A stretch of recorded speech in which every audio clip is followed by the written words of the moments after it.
In the 20th century, the concept has been that the schools are an expression of society's values and interests and should be imposed upon the child, and that the child should be made to do what's good for him, and that the major problem in schooling was to get the child out of the hands of his ignorant and not very sophisticated parents and put the child in the hands of the sophisticated and knowledgeable educational experts who could guide him along the correct way. I'm Robert Enlow, and I'm the president of the Friedman Foundation for Educational Choice. It's the legacy foundation of Milton Friedman and his wife, Rose. Our job is to implement his vision of school choice for all children in America. So we want to make sure all parents have the access and the opportunity to choose any school, public, private, or charter, in this country. Our founder, Milton Friedman, is the architect of the modern voucher movement. He started the idea in 1955 and started our foundation in 1996. What we need to do is to enable parents, by vouchers or other means, to have more say about the school which their child goes to, a public school or a private school, whichever meets the need of the child best. He is so important to this movement for two reasons. One, he is the intellectual heartbeat of this movement. He is the place that you go back to when you talk about school choice for all families.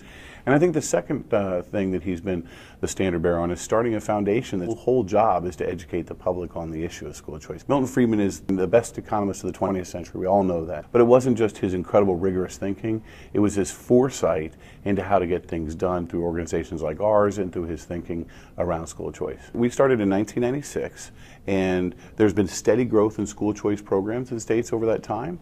When we started, there were 6 programs operating in 6 states. Now there are 34 programs operating in 17 states and D.C. Last year in particular, 2011, we actually had 19 school choice programs enacted in 13 states. 8 were brand new programs and 11 were expansions of older programs. So it was an amazing year in 2011, and we look for the same thing in 2012. You know, school choices has started off sort of incrementally with the lower income families being able to choose, and our job is to make sure every family can choose.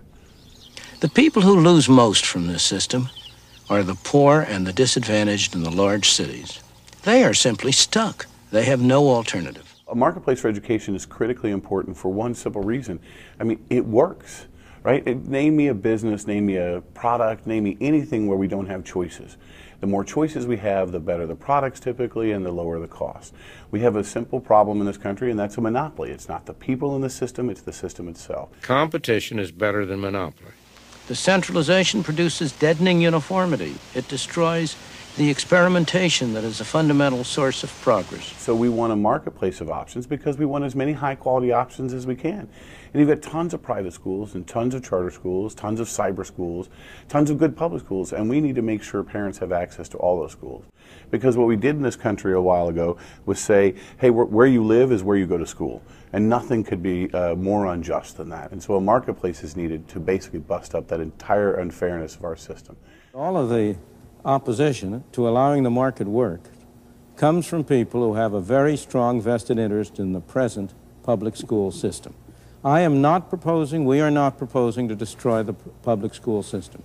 We are only asking that the public school system should be free to compete, should be open to competition. If it is really as good as you people make it out to be, it has nothing to worry about. Indiana in 2011 jumped to the head of the class of school choice. So what we did in Indiana with teacher reforms, of teacher evaluation, of collective bargaining reforms, and of school choice and charter school expansion. And this whole package came together and was passed by the legislature. And what was amazing about that was, one, it's a statewide voucher program that extends well into the middle class. So now we have families who have been struggling to send their kids to private schools for years, who have been struggling but aren't quite fit the definition of being truly poor according to the federal guidelines. Now we have those families who've been struggling so hard who now have a little relief and can send their kids to higher quality schools. 3,919 kids signed up in the first year. That's the fastest growing first year voucher program ever. The trial court has just upheld the constitutionality of the program. 69% are from urban areas. This is what you'd expect. The urban kids need it the most. But 16% are from suburban areas, and 15% are from rural areas. Because it's broad income, right, you would think that maybe the higher income would be the ones to take it the most, but that's not what happened. I mean, Milton Friedman was right again. Milton Friedman said a universal program would benefit the poor tremendously, the middle class somewhat, and the rich hardly at all. Well, that's exactly what happened in Indiana. The voucher program, 47% white, 24% African American, 19% Hispanic. You're more than twice as likely as an African American to be attending a private school using a voucher than you are in the state of Indiana being attending a public school. We need to amp up the call for reform across the country. We need to really make sure all the groups on the ground that are doing their thing, that we help them do their thing better.